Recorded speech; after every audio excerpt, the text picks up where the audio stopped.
There's nothing more devastating than watching your daughter slowly lose hope while you count every penny just to keep a roof over her head.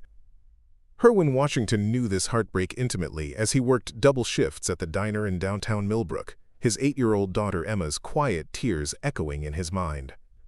When a small, well-dressed girl approached him outside the diner one rainy evening and whispered, "Please help my mommy," Herwin had no idea he was about to uncover a $275 million family secret that would change everything. But first, he had to survive another day of choosing between his daughter's school supplies and their next meal. The dangerous people hunting for this fortune had already found them, and Herwin's decision to help a stranger's child would either save his family or destroy everything he'd fought to protect. Before we jump back in, tell us where you're tuning in from, and if this story touches you, make sure you're subscribed, because tomorrow I've saved something extra special for you. The piercing shriek of Herwin's phone alarm cut through the silence of their studio apartment at 5:15 a.m., just as it had every morning for the past 2 years. He rolled over on the threadbare couch that served as his bed, his body aching from another restless night of worry. Through the thin curtain that separated his sleeping area from Emma's corner, he could see his daughter's small form curled under a blanket that had seen better days, her dark hair spread across a pillow that he had sewn himself from old fabric scraps. Herwin reached for the cracked photo frame on the milk crate that served as his nightstand. The picture showed him, his late wife Maria, and baby Emma at Riverside Park during happier times. Maria's smile seemed to leap from the faded image, her eyes bright with dreams of the future they'd planned together. Dreams of Emma attending good schools, of family vacations, of a house with a backyard where their daughter could play safely. Now, 2 years after Maria's sudden death from cancer, those dreams felt like someone else's life entirely. The medical bills from Maria's final hospital stay still arrived monthly, despite her death. The insurance company had found reasons to deny most claims, leaving Herwin drowning in debt that grew larger no matter how many extra shifts he worked. The collection calls had become part of his daily routine, each ring of the phone a reminder of how quickly everything could fall apart. "Papa?" Emma's voice was soft, careful not to wake neighbors in the building where thin walls meant everyone knew everyone else's business. "I'm here, sweetheart." Herwin slipped the photograph into his uniform pocket, where it lived close to his heart throughout each grueling day. "How did you sleep?" Emma sat up slowly, her thin frame lost in Maria's old t-shirt that she insisted on wearing as pajamas. At 8 years old, she had already learned to read her father's moods, to gauge whether it was a day for questions or quiet acceptance. The dark circles under her eyes spoke of a child who worried about adult problems far too early in life. "I dreamed about Mama again," Emma said quietly. "She was telling me stories about princesses who helped people." Herwin's throat tightened with emotion. Maria had been the storyteller in their family, transforming their humble circumstances into magical adventures that made Emma believe anything was possible. Since her death, Herwin had struggled to maintain that sense of wonder while facing the harsh realities of single parenthood in a world that seemed designed to punish the struggling. "What kind of help did the princesses give?" Herwin asked, settling beside his daughter on the narrow bed. "They found people who were sad and scared, and they showed them that they were braver than they thought." Emma's innocent wisdom often caught Herwin off guard, reminding him that children saw possibilities where adults saw only obstacles. Their morning routine unfolded with practiced efficiency. Herwin prepared Emma's breakfast: instant oatmeal stretched with extra water to make it last longer, a bruised apple cut carefully to hide the brown spots, and a glass of milk that represented a significant portion of their grocery budget. Emma helped by laying out her school clothes, a ritual that gave her some control in a life where too many decisions were made by financial necessity rather than choice. "Papa, Jenny's mom is taking her to buy new school supplies today," Emma mentioned casually, but Herwin caught the wistful note in her voice. "Our teacher said we need new notebooks for the big writing project." Herwin's stomach clenched as he mentally calculated their remaining money. After rent, utilities, and minimum payments on Maria's medical debt, there was barely enough for food, let alone school supplies. He had already asked for advances on his paycheck twice this month, earning disapproving looks from his manager at Mickey's Diner. "We'll figure something out, sweetheart. Maybe we can find some good notebooks at the dollar store this weekend." Emma nodded with the resignation of a child who had learned not to ask for too much. The sight of his daughter's forced maturity broke Herwin's heart daily. 8-year-olds should be worrying about playground games and favorite cartoons, not whether their father could afford basic school necessities. Mrs. Rodriguez knocked gently on their door, just as she had every morning for the past 6 months. Their elderly neighbor had become an unexpected blessing in their lives, offering to watch Emma before and after school in exchange for Herwin's help with grocery shopping and household tasks that had become difficult for arthritic hands. "Good morning, Mijo," Mrs. Rodriguez said warmly as Emma opened the door. The older woman's apartment smelled of coffee and fresh tortillas, scents that reminded Herwin of the stability he desperately wanted to provide for his daughter. "You look tired," Mrs. Rodriguez observed, studying Herwin's face with the keen eye of someone who had raised 5 children through her own share of hardships. "The diner keeping you late again?" "Just until 10 last night. Betty called in sick, so I covered her dinner shift too." Herwin gathered his things for another day of serving coffee and eggs to customers who sometimes left tips that made the difference between a full tank of gas and hoping the car would start. As Herwin prepared to leave for work, Emma hugged him with the fierce intensity of a child who understood that each goodbye carried weight. "I love you, Papa. Mama's watching over us." The walk to Mickey's Diner took Herwin through the older section of Millbrook, past Victorian houses that spoke of the town's more prosperous past. Some had been lovingly restored by families with resources, while others showed the wear of financial struggle, peeling paint, sagging porches, yards overgrown from neglect rather than choice. Herwin often wondered about the stories behind each house, the dreams that had been built within their walls, and the challenges their families had faced. The diner sat on Main Street between a pawn shop and a check-cashing store, businesses that thrived in neighborhoods where people lived paycheck to paycheck.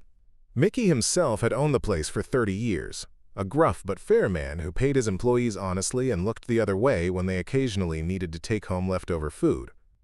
As Herwin tied his apron and prepared for another day of balancing plates and pretending his problems were manageable, he had no idea that his life was about to intersect with forces far beyond his imagination. The choice he would make in just a few hours, whether to help a strange child on a rainy street, would reveal secrets that had been hidden for decades and offer possibilities he had never dared to dream. But first, he had to survive another day of counting pennies, while his daughter counted on him to somehow make everything work out.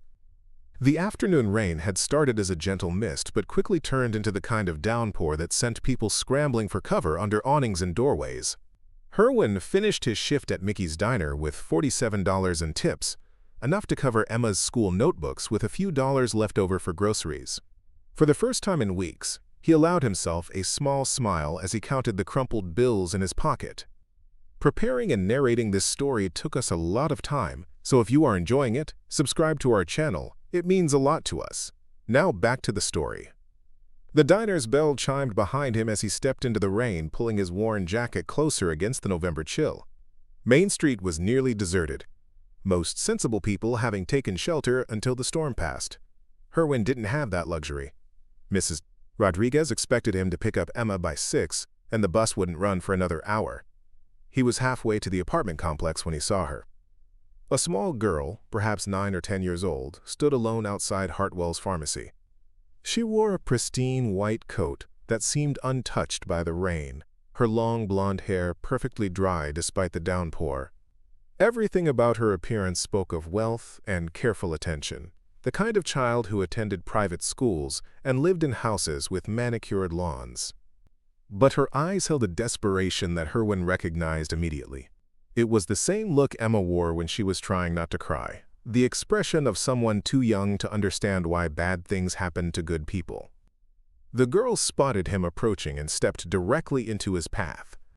"Excuse me, sir," she said, her voice carrying a slight accent that suggested expensive tutoring and careful upbringing. "Please, I need your help." Herwin stopped, rainwater dripping from his hair as he looked around for the girl's parents or guardian. The street was empty except for a few cars rushing through puddles, their headlights cutting through the gray afternoon gloom. "Are you lost, sweetheart? Where are your parents?" The girl's composure cracked slightly, her lower lip trembling before she regained control. "My mommy is very sick and I don't know what to do. The doctors at the hospital said they can't help her anymore, but I know there's someone who can. I've been looking for the right person, and I think you might be him." Something in her tone made Herwin's protective instincts flare. This wasn't a typical lost child scenario. The girl spoke with the careful precision of someone who had rehearsed these words, yet her distress was unmistakably genuine. "What's your name, honey?" "Victoria," she said quietly. "Victoria Ashford, and my mommy is dying." The name Ashford struck a chord in Herwin's memory, though he couldn't immediately place why it seemed familiar. What concerned him more was the child's obvious distress and the fact that she was alone on the street in a downpour. "Victoria, we need to get you out of this rain and find your family. Do you have a phone number I can call?" She shook her head, blonde curls catching the light from the pharmacy's neon sign. "There's no one to call, it's just me and Mommy, and she's too sick to come look for me.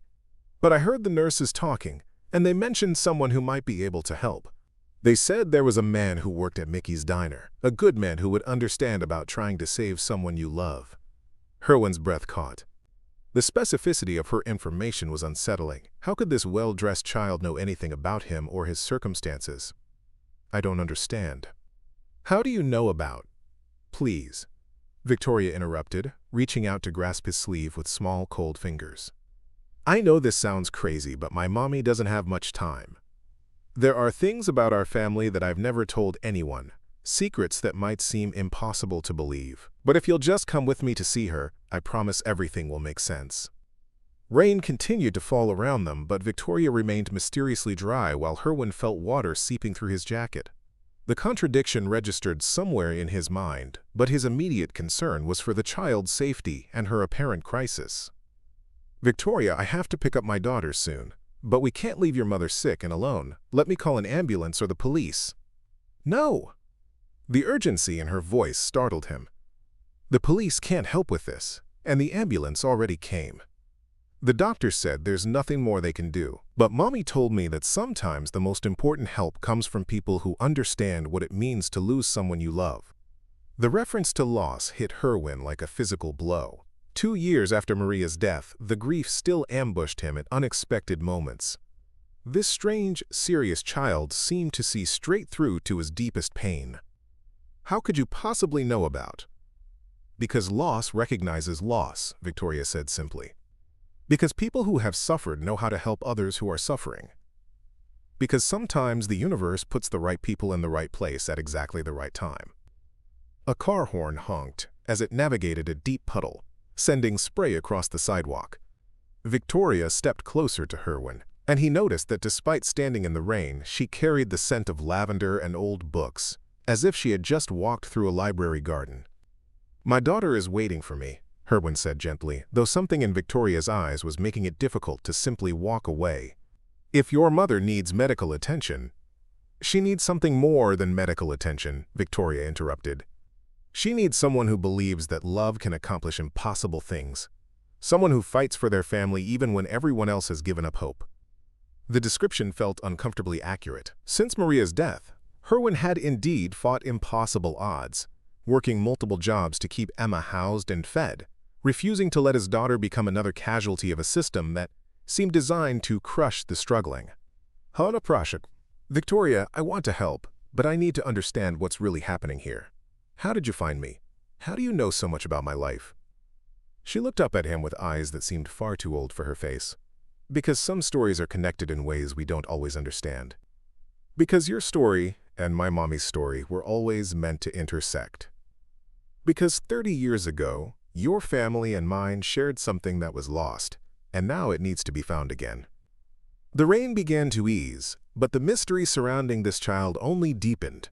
Herwin checked his phone. 5:30 p.m. He had 30 minutes before Mrs. Rodriguez expected him, but Emma would worry if he was late without explanation. "If I come with you to see your mother, how far is it? And I'll need to call my neighbor to let her know I might be delayed." Victoria's face brightened with something that might have been relief or triumph. "It's not far at all, just a few blocks from here. And Mr. Washington?" The use of his name when he was certain he hadn't provided it sent a chill down Herwin's spine. "How do you know my name?" "Because," Victoria said, slipping her small hand into his with startling familiarity, Some meetings are 30 years in the making, and some secrets can only be revealed to the right person at the right time. My mommy has been waiting for you to find us, even though she didn't know your name until today. As they began walking through the lessening rain, Herwin felt the first stirrings of something he hadn't experienced since Maria's death. The sense that his carefully controlled world was about to be turned completely upside down. Victoria moved beside him with the confidence of someone who knew exactly where they were going, while he followed with growing unease and inexplicable hope. Behind them, unnoticed in the reflection of the pharmacy window, two men in dark suits watched their departure with intense interest before reaching for their phones to make urgent calls. The game that had been dormant for 3 decades was finally beginning again. Victoria led Herwin through a maze of side streets he had never explored despite living in Millbrook for over 5 years. The rain had stopped, but the air remained thick with moisture and the promise of more storms to come. Their destination appeared to be the historic district, where grand homes from the town's prosperous past stood like monuments to forgotten wealth. My mommy lives in the old Ashford mansion, Victoria explained as they walked, her small hand still clasped in his. It's been in our family for generations, but most people think it's abandoned now. We've had to be very careful about who knows we're still there. The mention of the Ashford mansion made Herwin's steps falter. Every longtime resident of Millbrook knew the stories about the Ashford family, old money that had built the town's first bank, funded its schools, and owned half the businesses on Main Street before mysteriously disappearing in the early 1990s. The mansion had been empty for decades, or so everyone believed. Victoria, that house has been boarded up for years. Are you sure you're thinking of the right place? She squeezed his hand gently. Things aren't always what they appear to be, Mr. Washington. Sometimes the best way to hide something important is to make everyone believe it doesn't exist anymore. They turned onto Elm Street, where massive oak trees created a canopy over cracked sidewalks and overgrown gardens. At the end of the street, barely visible through years of unchecked vegetation, stood the Ashford mansion. It was even more imposing than Herwin remembered from his occasional drives through this part of town. 3 stories of Victorian architecture with elaborate gingerbread trim and wraparound porches that spoke of an era when such displays of wealth were common. But as they approached, Herwin noticed inconsistencies that challenged his assumptions about the building's abandonment. The gardens, while wild, showed signs of deliberate cultivation rather than complete neglect. Certain windows, though darkened, appeared clean rather than dusty. The front porch, hidden behind overgrown vines, looked structurally sound despite its appearance of decay. This is impossible, Herwin murmured as Victoria produced an ornate brass key from her coat pocket. This place has been empty since before Emma was born. Has it? Victoria asked with a knowing smile as she inserted the key into what appeared to be a rusted lock. The mechanism turned smoothly, and the heavy front door opened without the groan of disuse that Herwin expected. The interior took his breath away. Far from the dust and decay he anticipated, the mansion's entrance hall gleamed with polished hardwood floors and carefully maintained period furnishings. Crystal chandeliers cast warm light across walls lined with oil paintings that depicted what appeared to be the Ashford family through several generations. The air smelled of lemon oil and fresh flowers rather than mold and abandonment. "Welcome to my home," Victoria said, her voice echoing in the spacious foyer. "Not many people have seen the inside of this house in the past 30 years. We've worked very hard to keep it that way."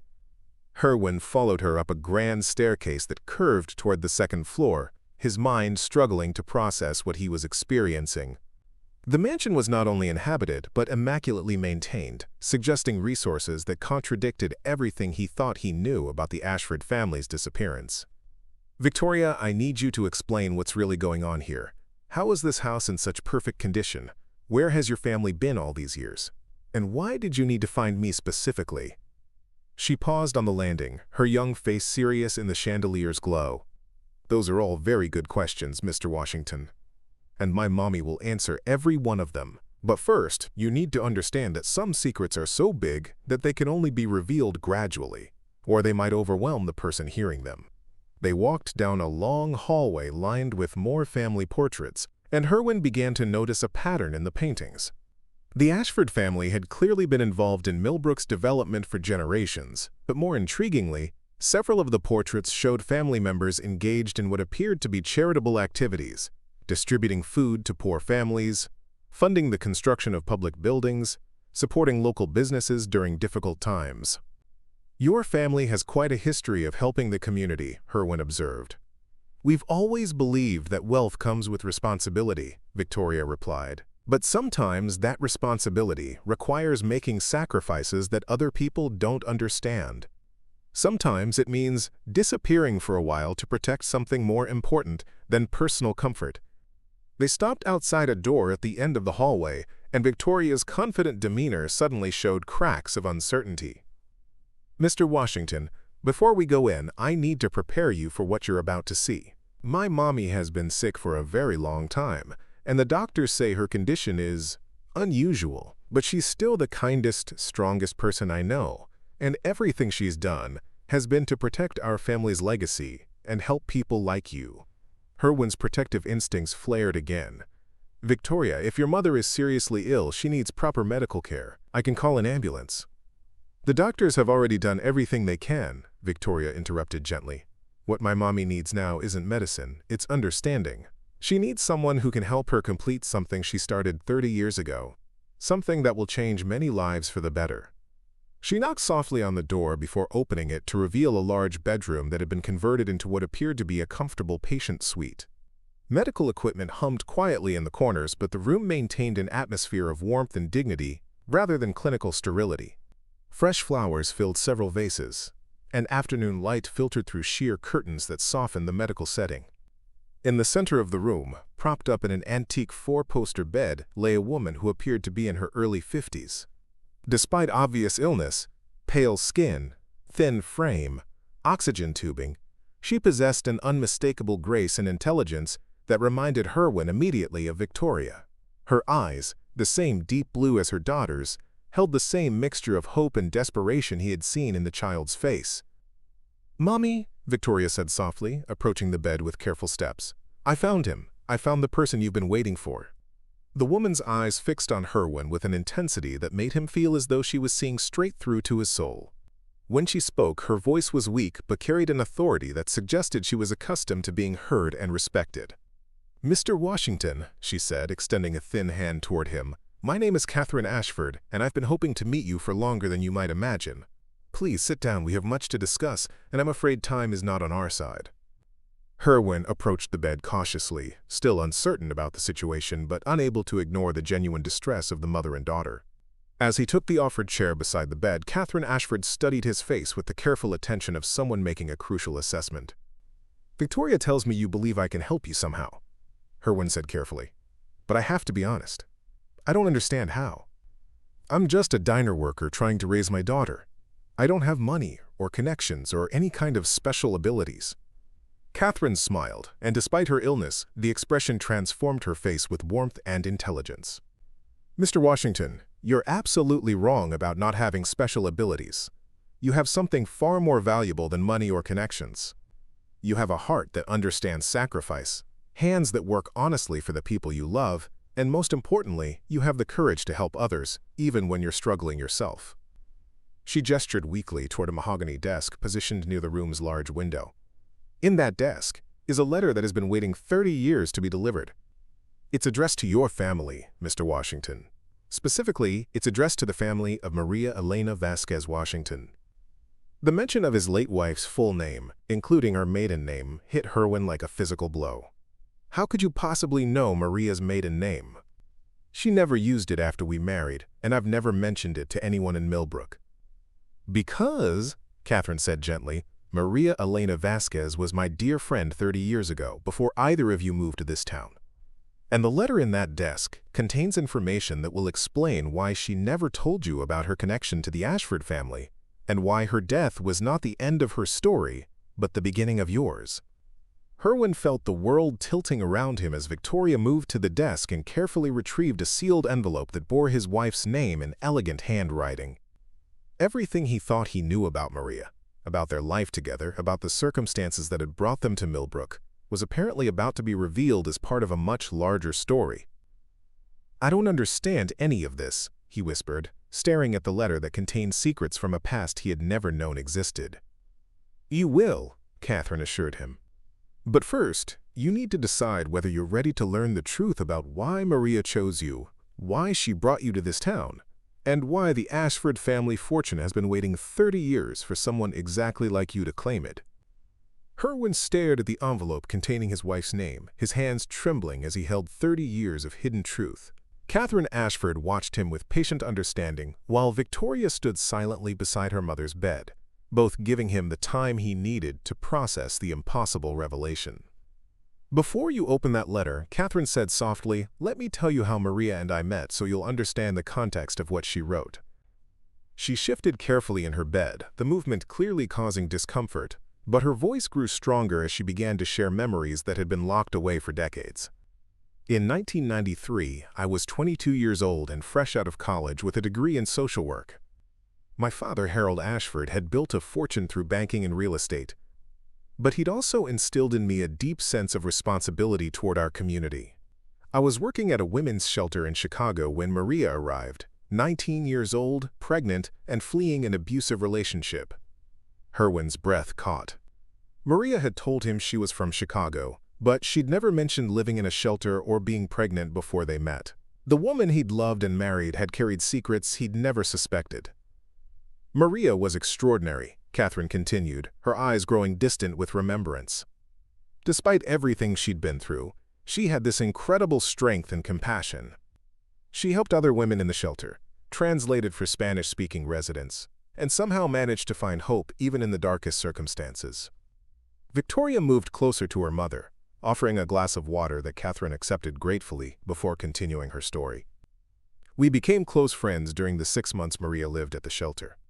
She was intelligent, funny, and had this remarkable ability to see the best in people even when they couldn't see it in themselves. When she told me she was planning to place her baby for adoption because she couldn't provide the life she wanted for her child, I knew I had to help her. The pieces of a puzzle Herwin had never known existed began falling into place. She was pregnant when you knew her. What happened to the baby? Catherine's expression grew tender.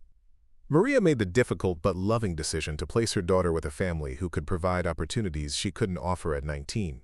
But she never stopped caring about that child's welfare. She made me promise to watch over her daughter from a distance, to ensure she was safe and loved. Did you keep in touch with Maria after she left Chicago? For a while, yes. She moved to Milwaukee, finished her education, and met you about 2 years later. When she wrote to tell me about falling in love with a wonderful man named Herwin Washington, I was so happy for her. She described you as kind, hardworking, and devoted to family, exactly the kind of person she deserved after everything she'd endured. Herwin felt tears building as he listened to Catherine describe the Maria he'd known and loved, while simultaneously revealing the woman who had existed before their life together. But why didn't she ever tell me about you, about Chicago or the shelter or any of this? Because, Catherine said gently, she was protecting you and the new life you were building together. Maria had learned to be cautious about sharing her past, especially the painful parts. She wanted to focus on your future together, not the struggles she'd overcome to reach that point. Victoria spoke for the first time since they'd entered the room. "Mommy, tell him about the promise." Catherine nodded, her expression growing more serious. 3 years after Maria met you, she called me with news that changed everything. She was pregnant with Emma, and she wanted to make arrangements to ensure her daughter's future would be secure, no matter what happened. The mention of Emma made Herwin lean forward intently. What kind of arrangements?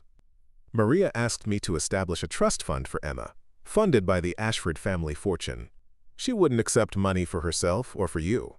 She was too proud for charity, but she wanted to ensure that if anything ever happened to her, Emma would have opportunities for education, healthcare, and a secure future. Herwin's mind reeled. "You're saying there's been money set aside for Emma all these years?" "Not just money," Catherine corrected. "Maria and I created something much more comprehensive. We established the Ashford Vasquez Foundation, designed to provide support for families facing the kinds of challenges Maria had overcome. Single parents, children in need of medical care, women fleeing dangerous situations, people who needed more than just financial assistance." She gestured toward a leather portfolio on her bedside table. "The foundation has been operating quietly for 20 years, helping hundreds of families throughout the Midwest. But it was always meant to be led by someone who understood struggle personally, someone who would use the resources with wisdom and compassion. "Why are you telling me this now?" Herwin asked, though he suspected he already knew the answer. "Because Maria made me promise that if anything happened to her, I would find you and offer you the opportunity to take over the Foundation's leadership.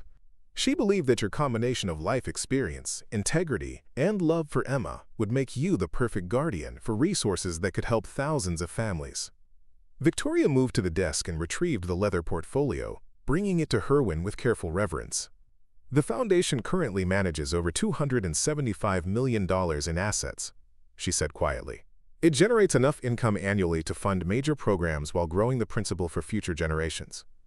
The number hit Herwin like a physical blow. $275 million. More money than he could comprehend, sitting in accounts that somehow connected to his wife's hidden past and his daughter's future. "This is impossible," he whispered. "Why would Maria never tell me? Why would she keep something this enormous secret?" Catherine's expression grew sad. "Because she was terrified that money would change your relationship. She'd seen how wealth could corrupt people, how it could make others treat you differently. She wanted you to love her for who she was, not for what she could provide. And she wanted to be sure that if you ever took on this responsibility, it would be because you chose to help others, not because you needed financial security." "But she's been gone for 2 years. Why wait until now?" "Because," Victoria said softly, "Mommy has been sick for a long time, and she needed to be sure you were ready. She's been watching from a distance, seeing how you've handled the struggles since Maria's death. The way you've worked multiple jobs to provide for Emma, the way you've maintained your integrity despite financial pressure, the way you've taught Emma about kindness and resilience. All of that convinced her that Maria chose the right person." Herwin looked down at the envelope containing Maria's letter, then at the portfolio containing details about a fortune that could transform not just his and Emma's lives, but the lives of countless others. The weight of possibility and responsibility felt overwhelming. "What happens if I say no?" he asked. "What if I'm not ready for this kind of responsibility?" Catherine smiled, and despite her illness, her expression radiated warmth and understanding. "Then we wait until you are ready. The Foundation doesn't disappear if you decline. But Maria believed, and I agree, that you're exactly the person we've been waiting for." She paused, studying his face with the careful attention of someone making a crucial assessment. "There's one more thing you should know, Mr. Washington. The Foundation isn't just about managing money. It's about building communities, creating opportunities, and ensuring that families like yours never have to choose between basic necessities and hope for the future." Victoria moved closer to Herwin, her young face serious with the weight of inherited responsibility. "My mommy has been preparing for this moment for 20 years. She's created programs, established partnerships, and built relationships with people who can help make the Foundation's work even more effective. All it needs now is someone who understands what it means to struggle, someone who will never forget where they came from." Herwin felt the familiar weight of Maria's memory in his pocket, the photograph that had sustained him through the darkest times since her death. Somehow, even in death, she was still trying to provide for their family and help him find purpose beyond simple survival. "Before I make any decisions," he said quietly, "I need to read what Maria wrote. I need to understand her perspective on all of this." Catherine nodded approvingly. "Take all the time you need. The letter has been waiting 30 years to be read. It can wait a little longer for your full attention and understanding." As Herwin carefully opened the envelope, he had no idea that his decision in the next few minutes would set in motion events that would not only transform his own life, but would also attract the attention of people who had been searching for the Ashford fortune for decades, people who would stop at nothing to claim what they believed was rightfully theirs. Herwin's hands trembled as he unfolded the letter, Maria's familiar handwriting emerging from the aged paper like a voice from beyond the grave. The ink had faded slightly over the decades, but her words remained clear and purposeful. Catherine and Victoria watched silently as he began to read the message his wife had written before Emma was even born. "My dearest Herwin, if you are reading this letter, then something has happened to me, and Catherine has kept her promise to find you. I know this must be overwhelming, and I'm sorry for keeping these secrets from you. Please understand that every choice I made was motivated by love. Love for you, love for our daughter, and love for the life we built together. When I met you, I was running from a past filled with pain and mistakes. You gave me safety, respect, and a future I never dared to imagine. You loved me without asking questions about where I came from or what I was trying to escape. That kind of acceptance is precious, and I never wanted to risk losing it by burdening you with the complexity of my earlier life. The truth is that before I met you, I made decisions I'm not proud of. I trusted the wrong person, found myself pregnant and alone, and had to place my first daughter with an adoptive family because I couldn't provide the life she deserved. Catherine helped me through that dark time, and we've remained connected because we both wanted to ensure that child's welfare. Herwin stopped reading, his vision blurring with unshed tears. Maria had carried the pain of placing a child for adoption, and she'd never felt safe enough to share that burden with him. The knowledge broke his heart and filled him with admiration for her strength simultaneously. Catherine's family has resources that most people can only dream of, but more importantly, they have a commitment to using those resources responsibly. When I became pregnant with Emma, Catherine and I created the foundation as a way to honor the daughter I had to give up while securing our daughter's future. It was never about charity. It was about ensuring that families like ours would have options when facing impossible choices. I know you, Herwin. I know your pride and your integrity. You would never accept handouts, and you shouldn't. But this foundation isn't charity. It's a responsibility. It's a chance to take everything you've learned about struggle and sacrifice and use that knowledge to help others who are walking the same difficult path. If you choose to accept leadership of the foundation, you won't just be managing money. You'll be stewarding hope. You'll be ensuring that single mothers don't have to choose between keeping their children and providing for them. You'll be making sure that families don't go bankrupt paying for medical care. You'll be creating opportunities for people who have been overlooked by systems that should protect them. Victoria moved quietly to the window while Herwin continued reading, her young face etched with the same mixture of hope and anxiety he'd seen when she first approached him outside the diner. The foundation currently manages significant assets, but its real power lies in the network of people Catherine has assembled over the years: social workers, doctors, educators, business owners, all committed to making systemic changes that address root causes rather than just symptoms. You would be joining a community of people who understand that real change requires both resources and relationships. I need you to know that Emma's biological half-sister is part of this story too. Catherine has maintained contact with the adoptive family, and they're wonderful people who have raised a remarkable young woman. If you choose to take on this responsibility, you might have the opportunity to introduce Emma to her sister someday. That decision would be entirely yours, but I wanted you to know the possibility exists. The revelation hit Herwin like a thunderbolt. Emma had a half-sister somewhere, a young woman who was connected to the Ashford family and the foundation Maria had helped create. The implications were staggering, not just financially, but emotionally and practically. Catherine will explain the foundation's current programs and future plans. She'll introduce you to the people who have been working to expand its impact. But most importantly, she'll help you understand that accepting this responsibility doesn't mean losing yourself or compromising the values that make you the man I fell in love with. The foundation needs someone who remembers what it feels like to count pennies for groceries, someone who understands the exhaustion of working multiple jobs, someone who knows the fear of choosing between necessities. Your experiences haven't been obstacles to overcome. They've been preparation for the work ahead. If you decide this isn't right for you or your family, there's no shame in that choice. The foundation will continue its work, and Catherine will find another way to honor the commitments we made. But I've always believed, that you have the wisdom, compassion, and strength to transform not just your own life, but the lives of countless others. Catherine cleared her throat softly, drawing Herwin's attention back to the present moment. There's more to the letter, but perhaps this would be a good time to pause and address any questions you might have about what you've read so far. Herwin looked up from the pages, his mind racing with implications and possibilities. Maria mentions Emma's half-sister. How old would she be now? And does she know about any of this? She's 28 now, Catherine replied carefully. Her name is Rebecca, and she's a pediatric nurse working in Chicago. Her adoptive parents told her about her birth mother when she was 18, but they've respected Maria's desire for privacy. Rebecca knows she has a half-sister but has never tried to make contact, out of respect for your family's autonomy. Does she know about the foundation? Victoria spoke from her position by the window. She knows our family supports various charitable causes, but she doesn't know about her connection to the foundation's creation. We thought that decisions should be yours and Emma's to make." The weight of suddenly having choices about family connections he'd never known existed felt overwhelming. Herwin had spent 2 years believing that he and Emma were essentially alone in the world, with only Mrs. Rodriguez and a few work colleagues as their support system. Now he was learning about extended family, vast resources, and responsibilities that could reshape everything. "What about the people who have been running the foundation while Catherine has been ill? What happens to them if I take over?" "Nothing happens to them," Catherine assured him. "The foundation's current staff would continue their work under your leadership.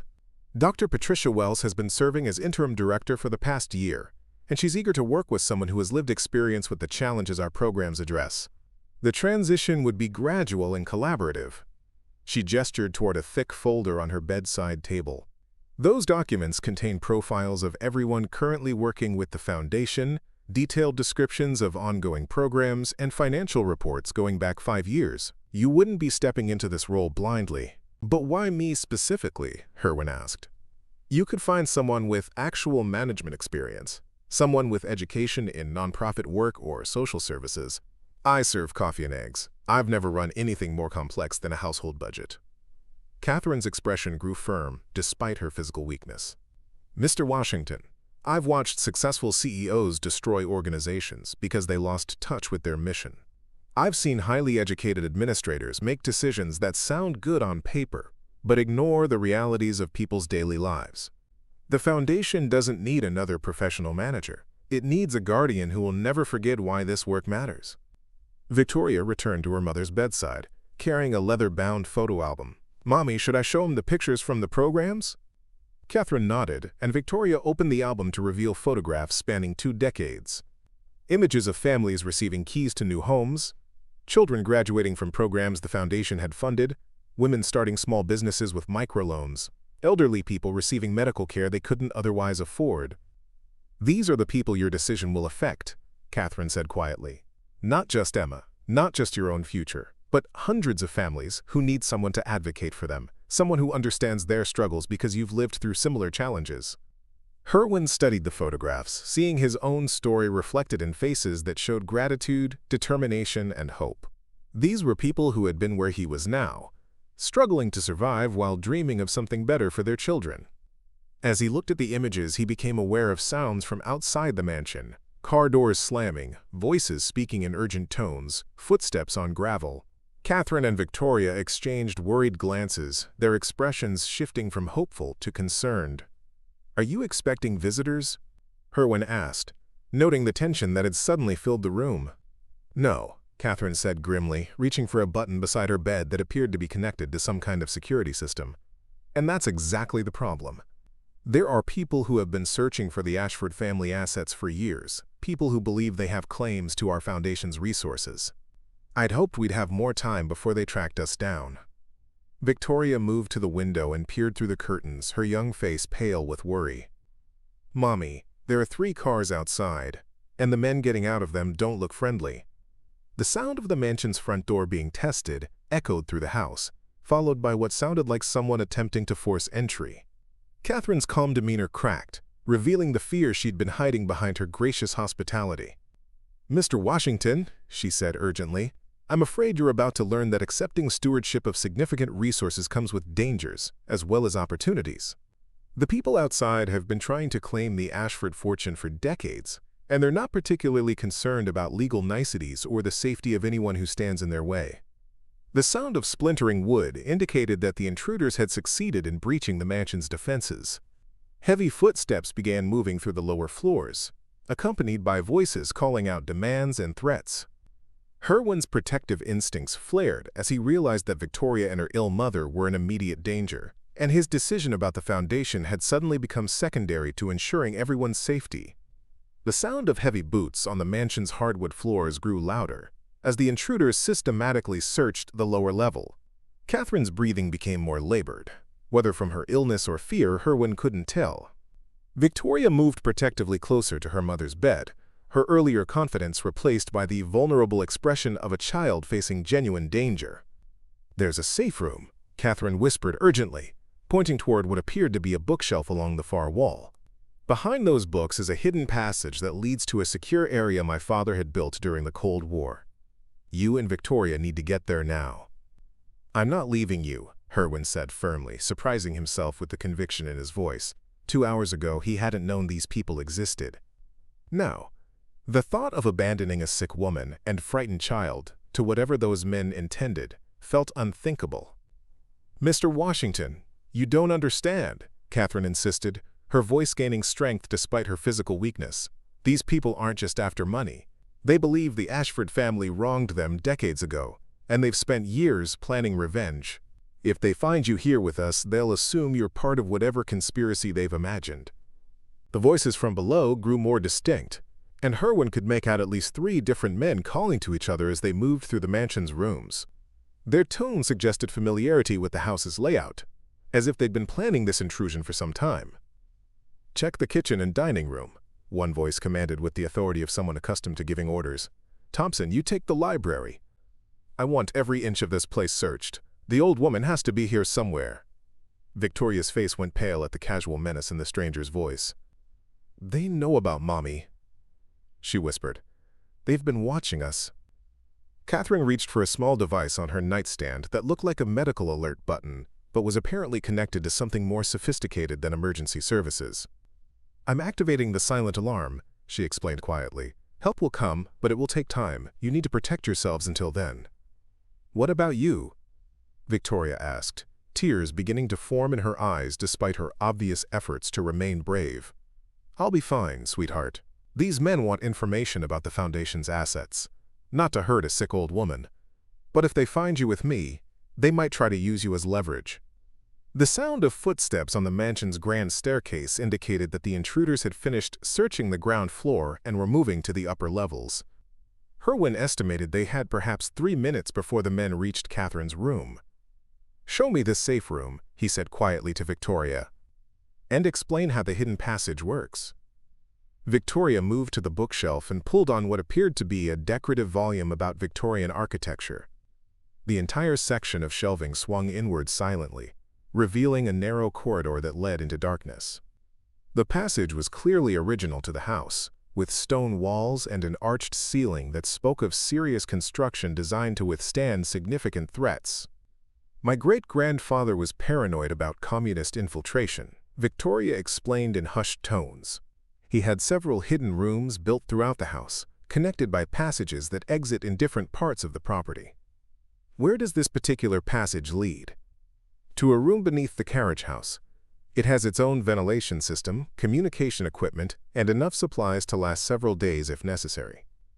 Grandfather updated it regularly until he died. Catherine struggled to sit up straighter in her bed, reaching for the leather portfolio containing the Foundation's documents. Take this with you, she insisted, pressing the folder into Herwin's hands.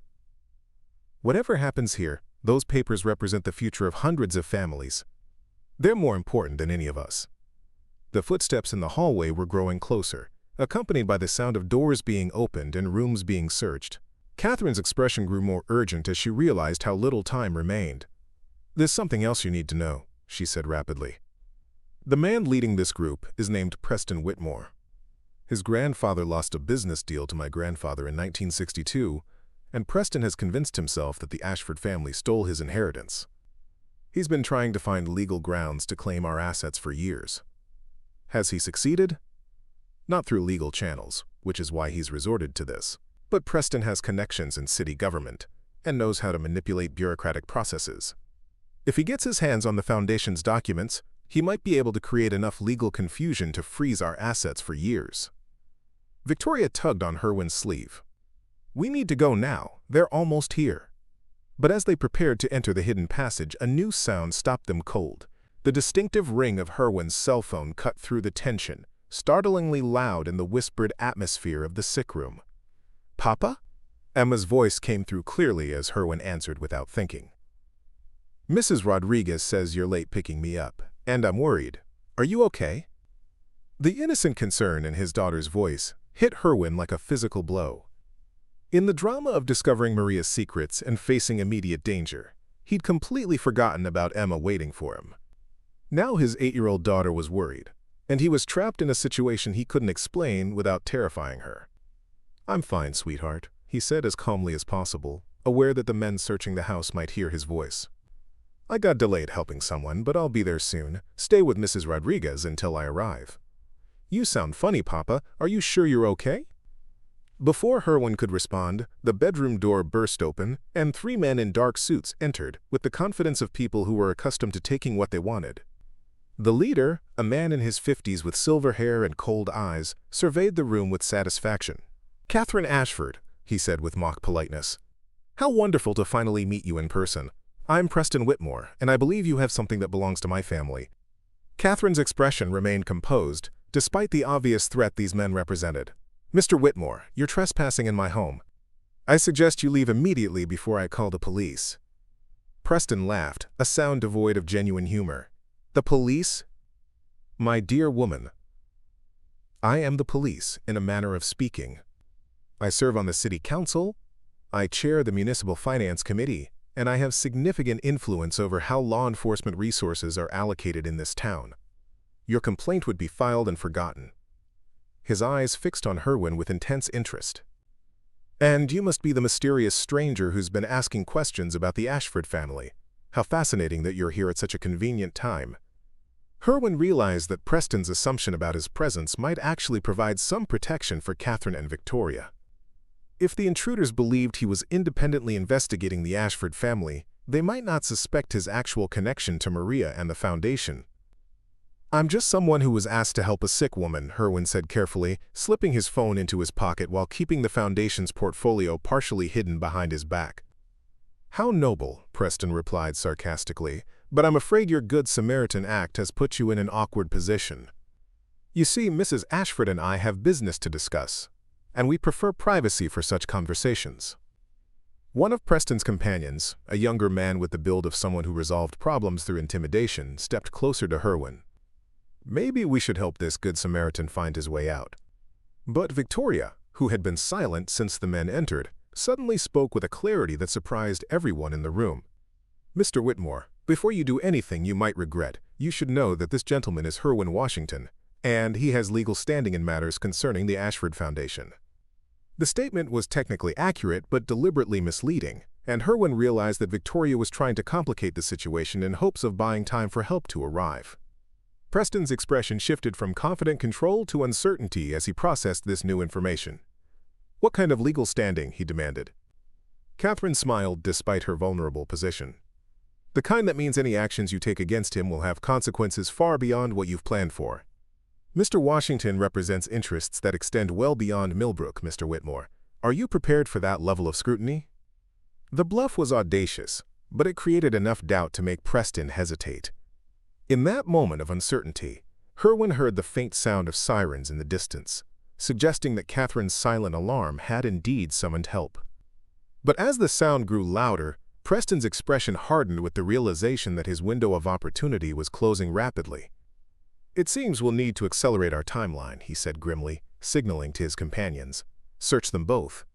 I want every document, every piece of identification, and every electronic device they're carrying."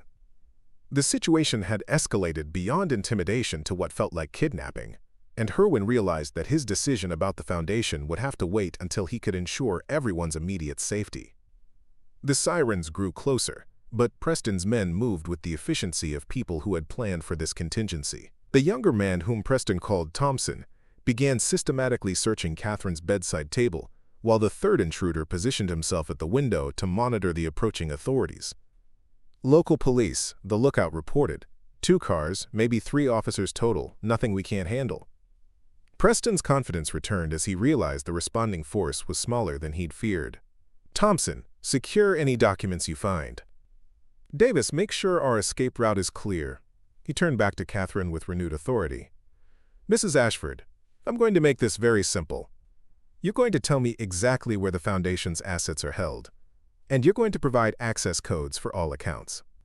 "Even if I wanted to comply," Catherine replied with remarkable composure, "the Foundation's structure doesn't allow for single-person control. Multiple signatures are required for any significant transactions, and the trustee board must approve major decisions." "How convenient," Preston sneered. "But I'm sure you can find ways to expedite the process when properly motivated." Victoria had been edging slowly toward the hidden passage while the men's attention focused on her mother. Herwin noticed her movement and realized she was creating an opportunity for him to escape with the Foundation documents. But the thought of leaving a sick woman and child to face these men alone made his stomach turn.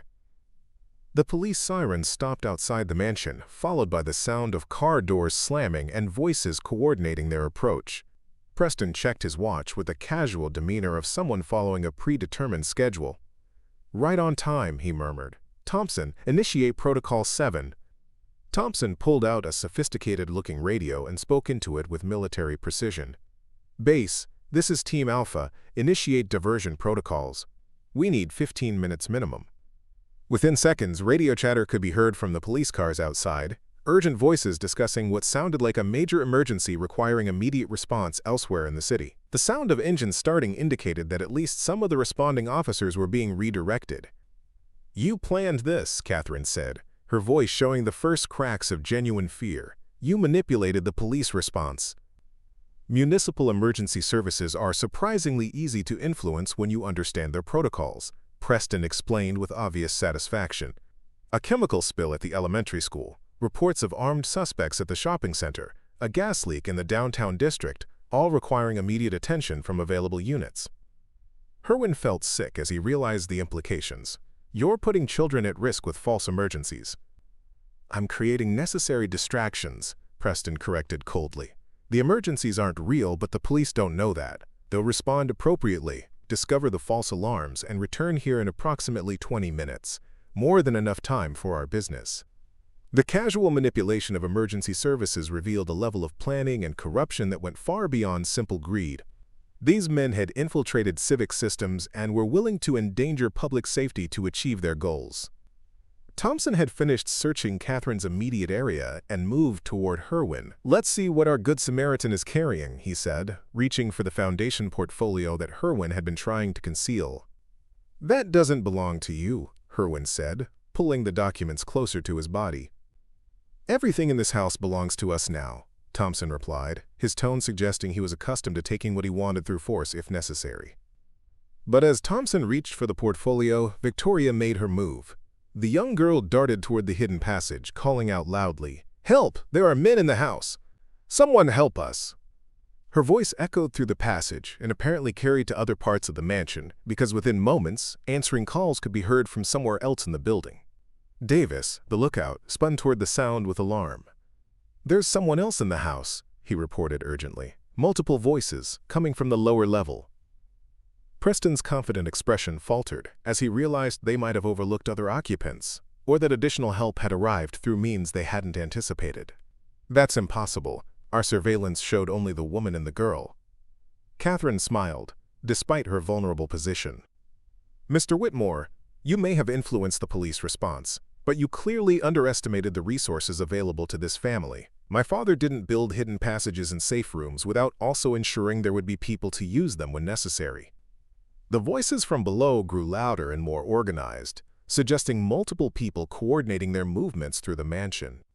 Thompson moved toward the bedroom door, clearly intending to investigate, but stopped when the sound of footsteps on the main staircase indicated that whoever was in the house was coming toward them. "Boss," Davis said nervously, "maybe we should consider extraction. This isn't going according to plan." But Preston's expression had hardened with the determination of someone who had invested too much in this moment to retreat. "We're not leaving without those documents and access codes. Thompson, secure the subjects. Davis, prepare defensive positions." The men moved with military precision, suggesting training that went beyond simple criminal activity. Thompson produced plastic zip ties from his jacket, clearly intending to restrain Catherine and Herwin, while Davis positioned himself to control the room's entrance. "Please," Catherine said, her composure finally cracking as the situation escalated toward violence. "I'm sick, and Victoria is just a child. Take the documents if you must, but don't hurt them."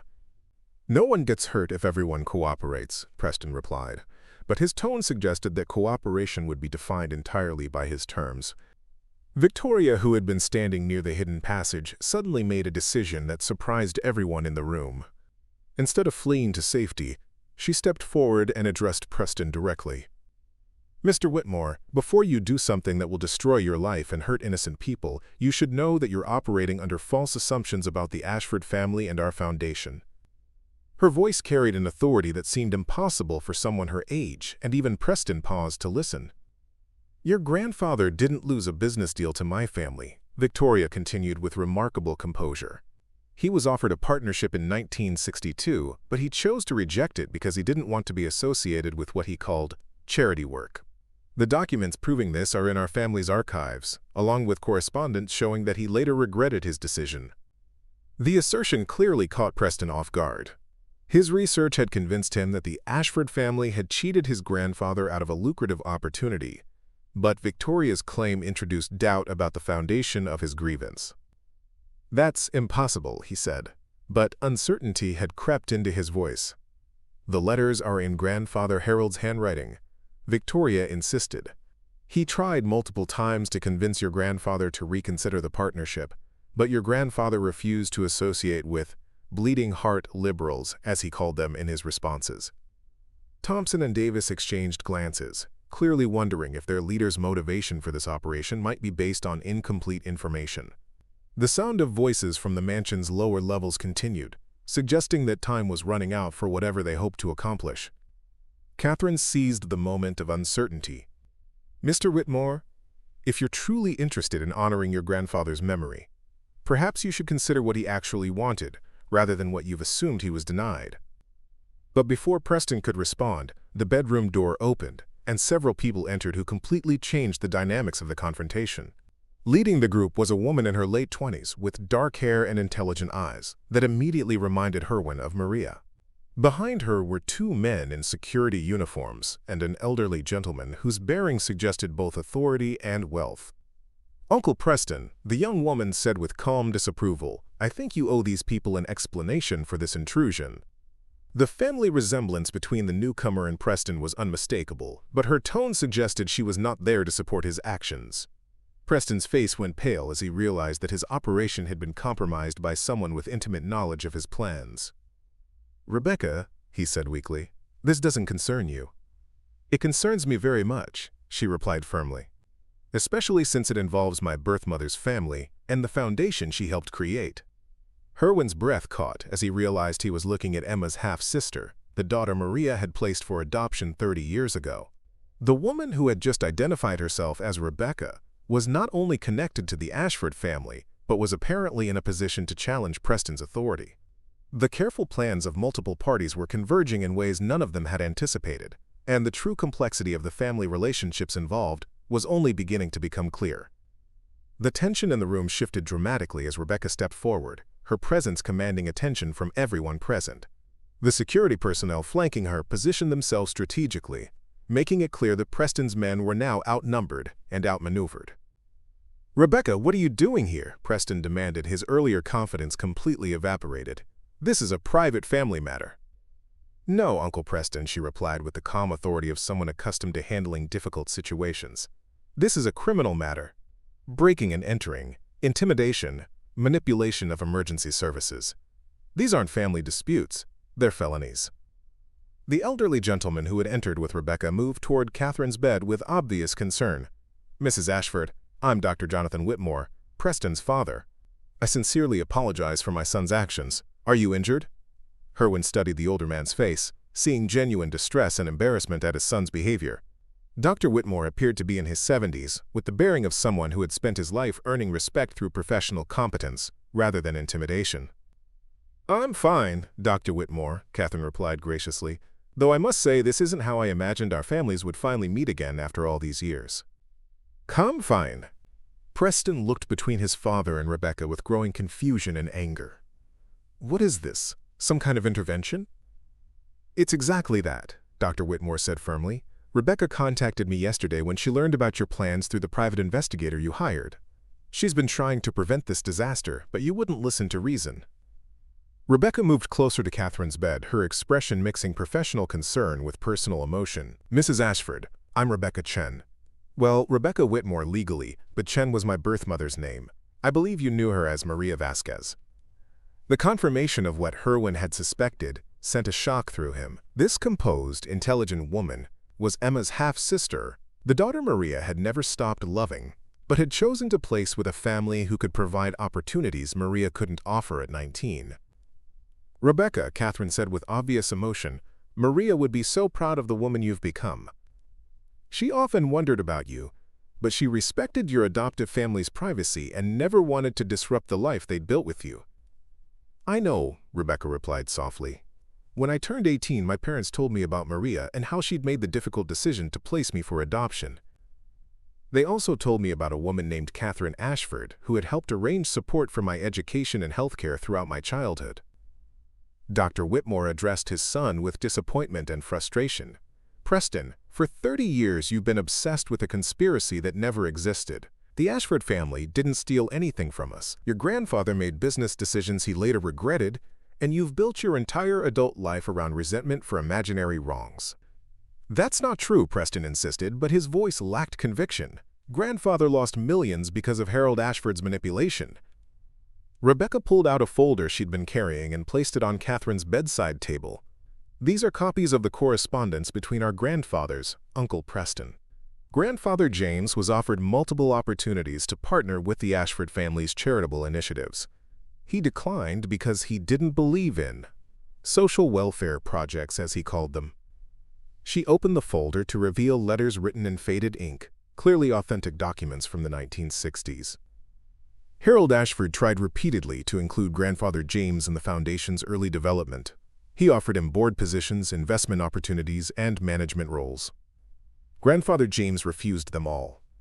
Thompson and Davis had been listening to this family confrontation with growing unease, clearly realizing that their leader's motivation for the operation was based on false premises.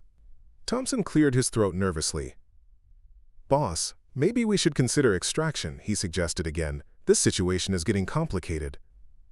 But Preston's world was collapsing around him, and rational decision-making seemed beyond his capacity. "No," he said desperately, "there has to be more to it. The Ashford family became wealthy while ours struggled. That doesn't happen by coincidence." Dr. Whitmore's expression grew sad as he addressed his son's delusion. "Preston, our family struggled because your grandfather made poor investments and refused help when it was offered. The Ashford family succeeded because they understood that sharing wealth creates more wealth, while hoarding it destroys opportunities." Victoria, who had been quietly watching this family drama unfold, stepped forward with a maturity that continued to surprise Herwin. "Mr. Whitmore.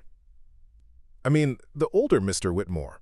There's something else you should know. Your son's investigation led him to discover that Maria had a daughter named Emma, and he's been tracking her father hoping to find additional assets." The implications hit Dr. Whitmore immediately. "Preston, please tell me you haven't been threatening a child or her family." Herwin found his voice for the first time since Rebecca's arrival. "I'm Emma's father, and until today I had no idea about any connection between my late wife and the Ashford family. Your son's men have been following me, and now my 8-year-old daughter is wondering why her father didn't come home when he promised." The mention of Emma seemed to snap something into focus for Rebecca. "You're Herwin Washington," she said with sudden recognition. "Maria's husband. Catherine told me about you, about how much Maria loved you and how proud she was of the family you built together." "You know about Emma?" "I know she exists, and I know she's my half-sister," Rebecca replied gently. "But I've never tried to contact your family because I wanted to respect the life Maria built with you. She made it clear that her past was private, and I've honored that choice." Catherine struggled to sit up straighter, clearly exhausted by the confrontation but determined to address the situation. "This is exactly why the foundation exists," she said weakly. "To prevent families from being torn apart by circumstances beyond their control, to provide options when people face impossible choices." Dr. Whitmore approached Preston with the careful movements of someone trying to reach a person in crisis. "Son, it's not too late to make this right. These people aren't your enemies, they're trying to continue work that could honor both our families' legacies." But Preston's psychological investment in his grievance ran too deep for easy resolution. "You don't understand," he said, his voice taking on a desperate edge. "I've spent years building a case, gathering evidence, preparing legal challenges. I've invested everything in proving that the Ashford family owes us restitution." Rebecca's expression grew concerned as she recognized the signs of someone whose entire identity was wrapped up in a false narrative. "Uncle Preston, what exactly have you invested? What have you done to pursue this case?" The question seemed to trigger something in Preston, and his confession revealed the true scope of his obsession.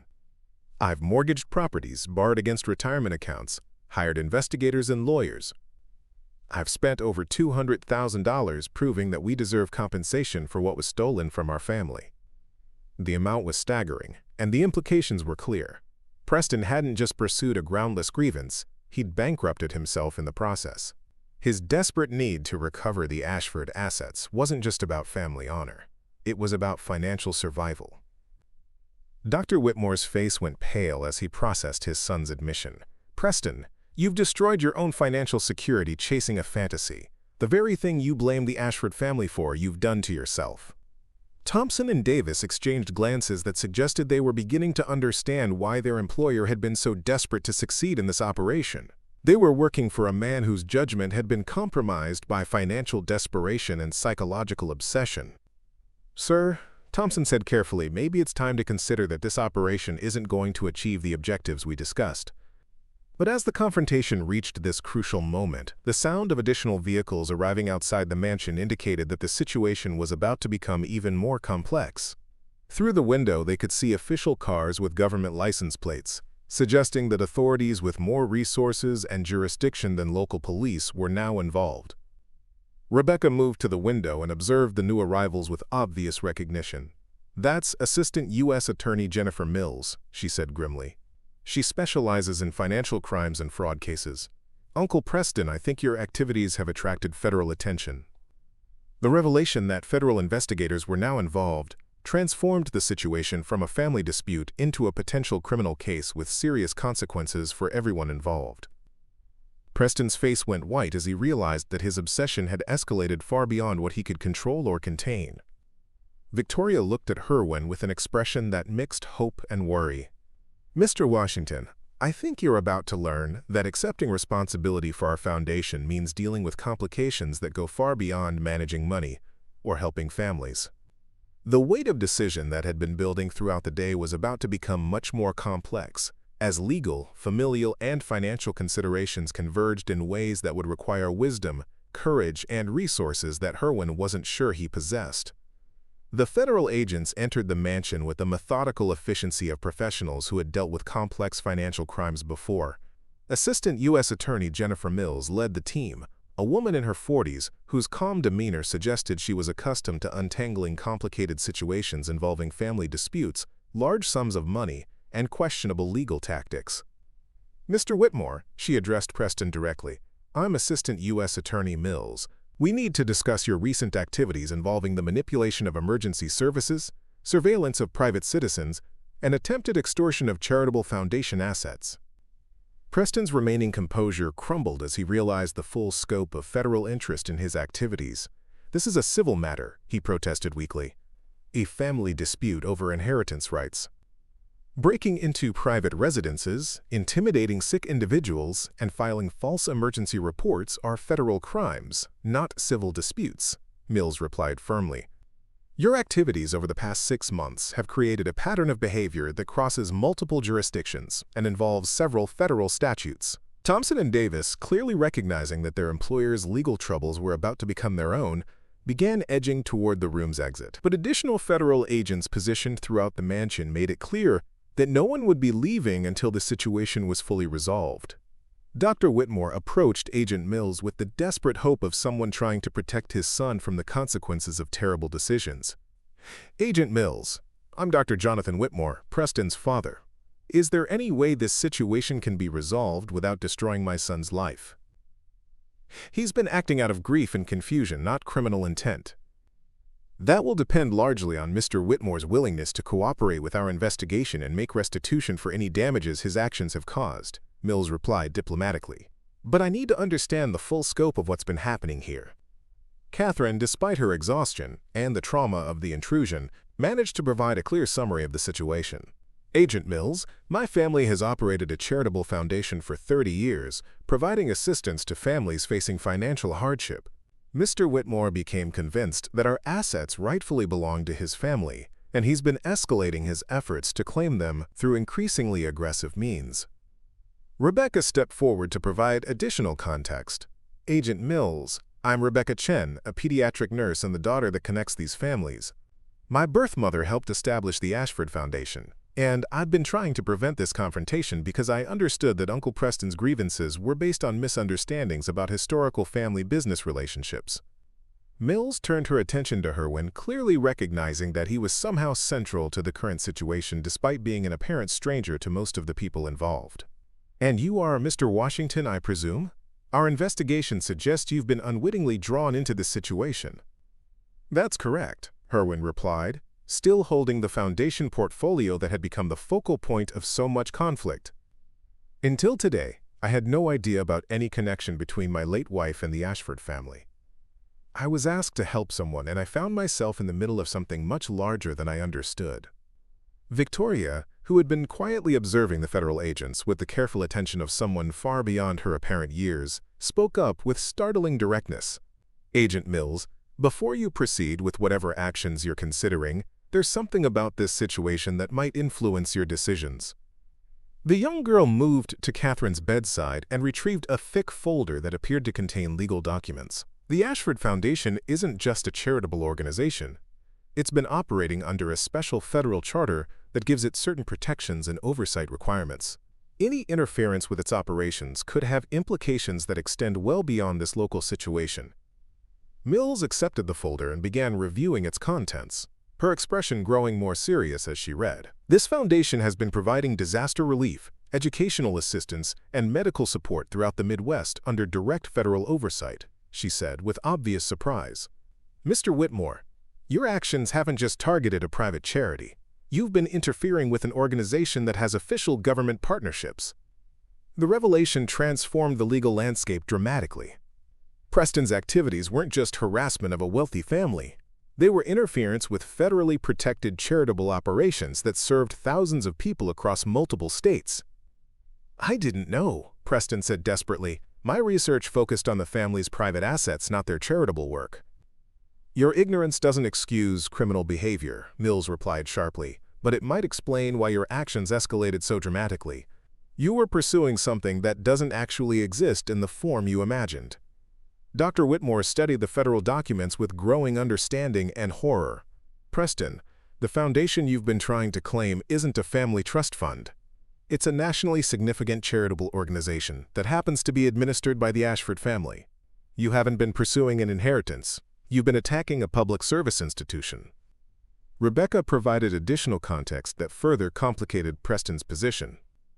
Uncle Preston, when I learned about your investigation, I tried to research the same historical records you'd been studying. What I discovered is that Grandfather James wasn't excluded from wealth. He was invited to participate in wealth creation for community benefit, and he chose personal profit over social responsibility.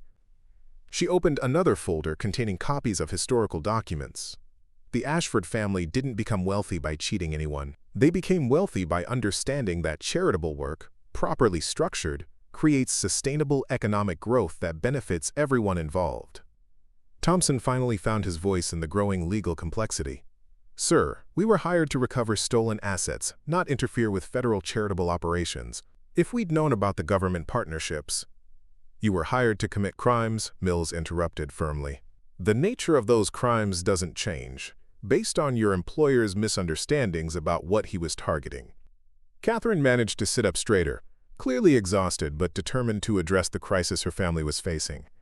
Agent Mills, while I appreciate federal protection of our foundation's work, my primary concern right now is ensuring that ongoing programs aren't disrupted by this situation. We have families depending on medical assistance, students relying on educational support, and disaster relief operations in 3 states.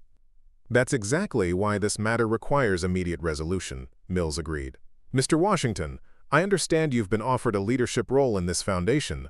Given the current circumstances, federal oversight will require someone with clean legal standing to assume operational control while we investigate and resolve the criminal aspects of this situation.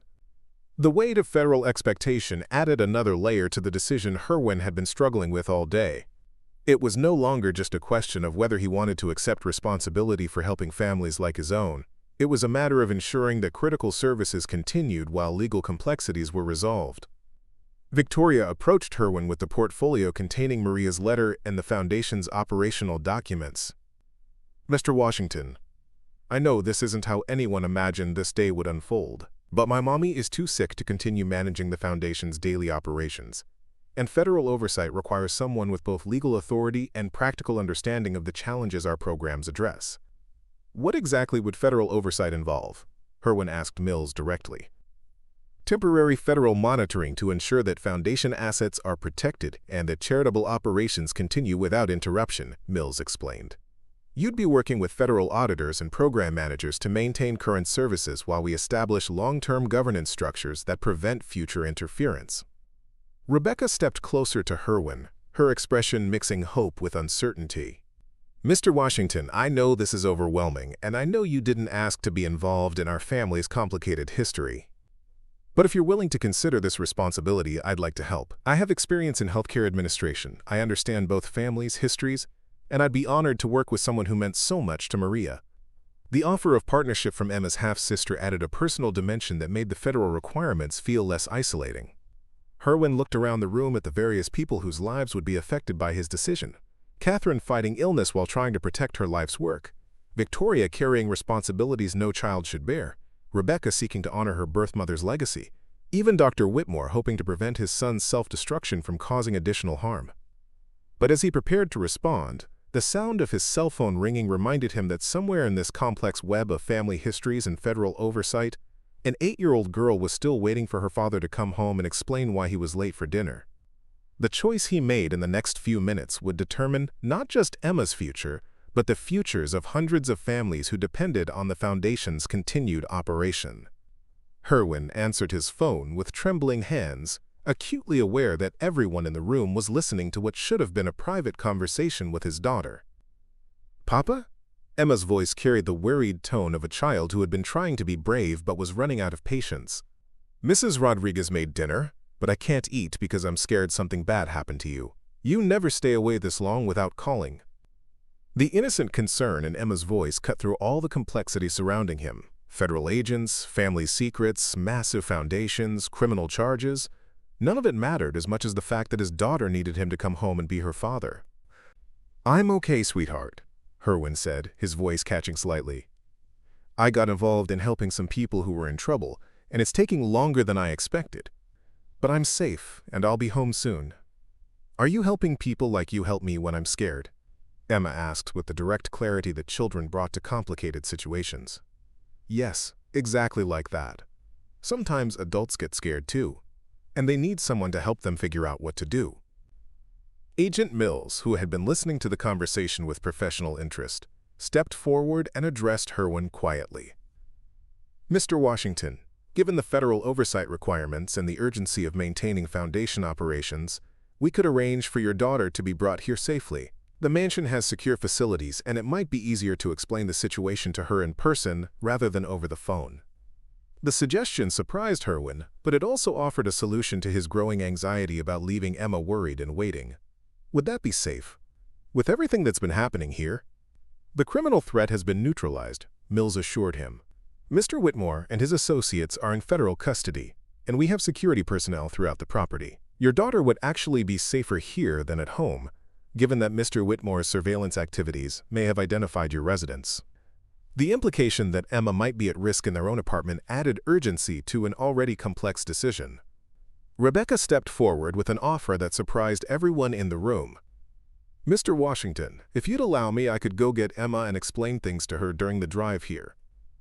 As a pediatric nurse, I'm trained to help children understand difficult situations, and as her half-sister, I have a personal interest in ensuring she feels safe and supported." The offer was generous, but it also represented a massive step into unknown territory. Herwin would be introducing Emma to a half-sister she'd never known existed, while simultaneously explaining that their entire life was about to change in ways he couldn't yet fully comprehend. "Emma," he said into the phone, "how would you feel about meeting someone very special who knew Mama before we moved to Millbrook?" "Someone who knew Mama?" Emma's voice brightened with immediate interest.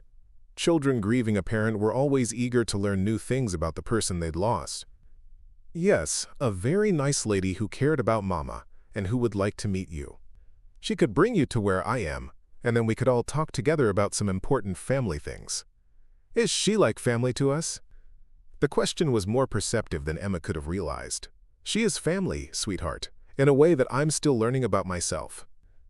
Catherine, who had been listening to the conversation with obvious emotion, gestured for Herwin to bring the phone closer to her bed. "Emma," she said weakly but warmly, "my name is Catherine, and I was your mama's friend. Would you like to come visit me? I have pictures of your mama when she was younger, and stories about her that you've probably never heard." "You have pictures of mama?" Emma's excitement was audible to everyone in the room. "Yes, please, I want to see pictures of mama." The innocent enthusiasm in Emma's voice brought tears to Rebecca's eyes as she realized she was about to meet the half-sister she'd wondered about for years. Victoria smiled for the first time since the federal agents had arrived, clearly pleased that another child would soon be part of the family dynamics.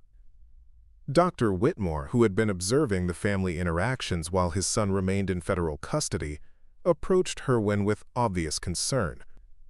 "Mr. Washington, before you make any final decisions about the foundation or your family's involvement, I want you to understand something important about what you'd be taking on." He gestured toward the documents Mills had been reviewing. "The Ashford Foundation isn't just large. It's strategically positioned to influence social policy throughout the Midwest. Your decisions as its leader would affect not just individual families, but entire communities. That's an enormous responsibility for someone whose primary concern is raising his daughter." "What are you suggesting, Dr. Whitmore?" "I'm suggesting that you consider a gradual transition rather than immediate full responsibility. The foundation needs leadership, but it also needs stability. Perhaps you could begin as co-director with Rebecca, learning the operations while maintaining your primary focus on Emma's needs." Rebecca nodded approvingly at her adoptive grandfather's suggestion. That makes sense from both practical and legal perspectives. Federal oversight would be easier to manage with multiple qualified administrators, and Emma's adjustment to these changes would be less traumatic if your role developed gradually. Agent Mills consulted her notes before responding to the proposed structure. A co-directorship would actually address several federal requirements more effectively than single-person control. Given the foundation's scope and the current legal complications, shared leadership would provide better oversight and accountability. Victoria, who had been quietly processing all these adult discussions about her family's foundation, spoke up with characteristic directness. "Mr. Washington, before you decide anything, there's something else you need to know about what you'd be taking on." She moved to a filing cabinet and retrieved another folder, this one containing what appeared to be correspondence and reports from various government agencies. The foundation doesn't just provide direct assistance to families. It also influences legislation, supports research into poverty reduction, and coordinates with international relief organizations. The scope continued to expand beyond anything Herwin had imagined. "Are you saying this foundation has international connections?"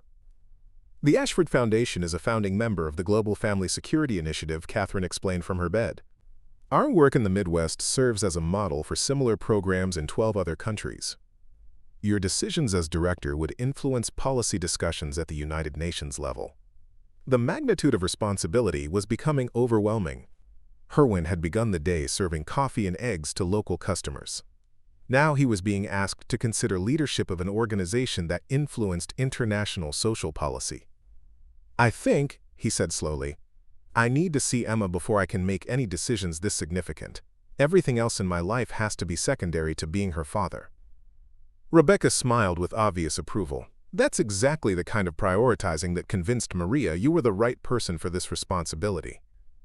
She always said that someone who put family first would never lose sight of why the foundation's work mattered." Agent Mills checked her watch and made a practical observation. "Mr. Washington, federal oversight requires some form of interim leadership by tomorrow morning to ensure continuity of foundation operations. Whether you accept permanent responsibility or temporary co-directorship, we need to establish legal authority for ongoing programs." The pressure of deadlines added urgency to decisions that felt too important to rush. But as Herwin looked around the room at people whose lives would be affected by his choice, Catherine fighting illness while protecting her life's work, Victoria carrying impossible burdens for someone her age, Rebecca seeking to honor her birth mother's legacy, even Dr. Whitmore hoping to prevent his son's mistakes from causing additional harm, he realized that sometimes the most important decisions couldn't wait for perfect understanding. "Arrange for Emma to be brought here safely," he said finally. "Let me explain this situation to my daughter and hear her thoughts. Then I'll give you an answer about the foundation leadership." As Rebecca prepared to leave for the apartment where Emma was waiting, Herwin realized that the next few hours would determine not just his family's future, but the future of an organization that touched thousands of lives across multiple continents. The weight of that responsibility felt both terrifying and strangely familiar, like a challenge he'd been preparing for his entire life without knowing it. The 45 minutes while Rebecca went to collect Emma felt like hours to Herwin. He used the time to study the foundation documents more carefully, trying to understand the full scope of what he was being asked to accept. The numbers were staggering, not just the $275 million in assets, but the reach of programs that provided housing assistance to over 3,000 families, medical support to 1,200 children with chronic illnesses, and educational scholarships to nearly 2,000 students annually. Catherine had dozed fitfully, her strength clearly depleted by the day's events. Victoria sat beside her mother's bed, occasionally checking her breathing and adjusting her oxygen levels with the competence of someone who had been managing medical care for longer than any child should. Agent Mills worked quietly at a laptop, coordinating with federal oversight teams and ensuring that foundation operations continued smoothly despite the day's disruptions. Dr. Whitmore had remained at the mansion, partly to provide medical oversight for Catherine, and partly because his son's legal situation required family coordination with federal authorities. Preston had been taken into custody, but the complexity of his crimes would require extensive investigation and negotiation to resolve. "Mr. Washington," Dr. Whitmore said during one of the quieter moments, "I want you to understand something about the choice you're facing. My son's obsession with your family wasn't entirely unfounded, though his methods were completely wrong." Herwin looked up from the financial reports he'd been studying. "What do you mean?" "The Ashford Foundation has indeed created wealth for the families involved in its administration. Not through theft or manipulation, as Preston believed, but through the simple principle that effective charitable work generates economic growth that benefits everyone involved. Catherine's family became wealthy because they understood that helping others creates sustainable prosperity." He gestured toward the documents Herwin had been reviewing. "If you accept leadership of this foundation, your family's financial security will be established permanently. Emma will have educational opportunities, medical care, and resources that most children can only dream of. But that prosperity comes with the responsibility of ensuring that thousands of other families receive similar opportunities." The concept was both appealing and daunting. Financial security had been Herwin's primary concern since Maria's death, but the idea of prosperity built on helping others felt almost too good to be true. "Has the foundation ever been mismanaged?" Herwin asked. "Have there been problems with corruption or waste?" "The federal oversight exists specifically because the foundation has maintained exceptional standards," Agent Mills answered without looking up from her laptop. "Annual audits consistently show administrative costs below 8%, with over 90% of resources going directly to program beneficiaries. It's one of the most efficiently operated charitable organizations in the country." Victoria stirred from her bedside vigil to add context. "Mommy always said that the foundation worked because it was run by people who understood struggle personally. When administrators remember what it feels like to need help, they don't waste resources on unnecessary luxuries." The sound of vehicles arriving outside indicated that Rebecca was returning with Emma. Herwin felt his heart rate increase as he prepared to explain the day's revelations to his 8-year-old daughter. How do you tell a child that her entire world is about to change because of secrets her mother had kept for decades? "Mr. Washington," Catherine said softly, having awakened as the cars approached, "before Emma comes in, I want you to know that whatever decision you make about the foundation, there are resources available specifically for her education and medical care. Maria established a separate trust for Emma that isn't connected to the foundation's operational assets." "What do you mean?" "Emma will have access to college funding, medical insurance, and living expenses regardless of your decision about foundation leadership. Maria wanted to ensure that her daughter's opportunities weren't dependent on your willingness to take on responsibilities you didn't choose." The revelation provided relief and added complexity simultaneously. Emma's future could be secure even if Herwin decided the foundation leadership was too overwhelming to accept. But it also meant his decision could be based purely on whether he felt called to help other families, rather than pressure to provide for his own daughter. The mansion's front door opened, and voices could be heard in the entrance hall. Rebecca's calm, professional tone mixed with Emma's excited chatter and what sounded like Mrs. Rodriguez's concerned questions in Spanish. "Papa!" Emma's voice called out as footsteps approached the bedroom. "The nice lady says you're helping a sick person and that she has pictures of Mama." Herwin stood as Emma burst into the room, her 8-year-old energy and enthusiasm immediately brightening the atmosphere. She paused when she saw Catherine in the hospital bed, her natural compassion overriding her excitement. "Are you the sick lady my papa is helping?" she asked with the direct honesty that children brought to difficult situations. "I am," Catherine replied with a warm smile. "And you must be Emma. You look just like your mama did when she was your age." Emma moved closer to the bed with careful steps, her natural empathy evident in her gentle approach. "My papa is very good at helping people feel better. He helps me when I'm scared, and he helped Mrs. Rodriguez when her grandson was sick." "I can see that," Catherine said. "Your papa has a very kind heart." Rebecca entered the room carrying a small suitcase and looking slightly overwhelmed by the experience of meeting her half-sister for the first time. Mrs. Rodriguez followed, her eyes wide as she took in the mansion's opulent surroundings and the obvious gravity of the situation. "Mijo," Mrs. Rodriguez said to Herwin in Spanish, "what kind of trouble have you gotten yourself into? This place looks like a museum, and there are men in suits everywhere." Emma spotted Victoria near her mother's bed and immediately gravitated toward the only other child in the room. "Are you Catherine's daughter? Do you live in this big house?"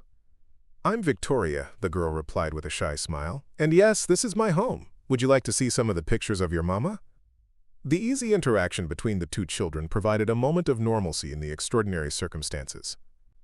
Emma's presence seemed to ground everyone in the room, reminding them that beneath all the legal complexities and financial considerations, this was fundamentally about families taking care of each other.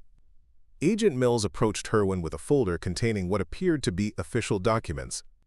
"Mr. Washington, federal oversight requirements mean we need to establish interim leadership tonight. These documents would formalize a temporary co-directorship with Miss Chen, giving you time to learn the Foundation's operations while maintaining program continuity." Rebecca nodded encouragingly. It would mean working together to understand how the Foundation operates, making decisions collaboratively, and ensuring that Emma's adjustment to these changes happens gradually and safely. Emma, who had been examining photographs of Maria with Victoria, looked up at the adults with the perceptive intelligence that had always impressed Herwin. "Papa, are you going to have a different job? One that helps lots of families instead of just making coffee?" The simplicity of her question cut through all the complexity surrounding the decision. Herwin knelt down to Emma's level, looking into eyes that held Maria's wisdom and his own determination. "Maybe, sweetheart. How would you feel about that?" Emma considered the question with the seriousness of someone much older. "If it means we can help people like Mrs. Rodriguez who don't have enough money for medicine, and like the kids at school who can't afford lunch, then I think Mama would want us to do it." The 8-year-old's instinctive understanding of the Foundation's purpose provided the clarity Herwin had been seeking. This wasn't about accepting charity or taking on burdens too large for his capabilities. It was about using resources to solve problems he understood intimately because he'd lived through them personally. "Agent Mills," he said, standing and extending his hand toward the documents, "let's formalize the co-directorship. Emma and I are ready to help other families build the kind of security and hope that Maria always wanted for us." As he signed the papers that would transform his life and Emma's future, Herwin felt Maria's presence more strongly than he had since her death, as if she were finally able to share the gifts she'd been holding in trust for the family they'd built together. 6 months later, the morning sun streamed through the tall windows of what had once been the Ashford Mansion's formal dining room and was now the Foundation's main conference center. Herwin sat at the head of a polished mahogany table, reviewing quarterly reports that told a story of remarkable growth and impact. The numbers still amazed him. Over 4,000 families assisted, 2 new medical clinics opened, and a scholarship program that had expanded to include vocational training alongside traditional college preparation. Emma's laughter echoed from the mansion's garden, where she and Victoria were teaching a group of children from the Foundation's after-school program how to plant vegetables in the organic garden they'd established. The sight of his daughter thriving in this new environment never failed to fill Herwin with gratitude for the path that had brought them here. The housing assistance program is exceeding all projections, Rebecca reported, entering the conference room with coffee and fresh pastries from the kitchen that had become the heart of their daily operations. We've helped 68 families transition from temporary housing to permanent homes, and the job training component has a 93% placement rate. The partnership between Herwin and Rebecca had evolved into something far more effective than either had imagined possible. Her medical background and administrative experience complemented his intimate understanding of financial struggle and community needs. Together, they'd created programs that addressed root causes rather than just symptoms of poverty. "What about the federal oversight review?" Herwin asked, accepting the coffee with appreciation for the comfortable routine they'd established. Agent Mills submitted her final report yesterday. Rebecca replied with obvious satisfaction. The foundation received the highest ratings for financial transparency, program effectiveness, and community impact. Federal oversight has been reduced to standard annual audits rather than ongoing monitoring. Mrs. Rodriguez appeared in the doorway carrying a plate of homemade empanadas and wearing the comfortable smile of someone who had found her perfect role. Her position as community liaison had transformed her from a helpful neighbor into the foundation's most effective connection to families who needed assistance but were too proud or frightened to ask for help. "Mijo," she said to Herwin, "the Martinez family wants to thank you personally for the medical assistance fund. Their daughter's surgery was successful, and she's already back in school." These personal stories of impact had become the foundation's most important measure of success. Behind every statistical report were real families, whose lives had been transformed by programs designed around the understanding that people needed dignity and opportunity, not just financial assistance.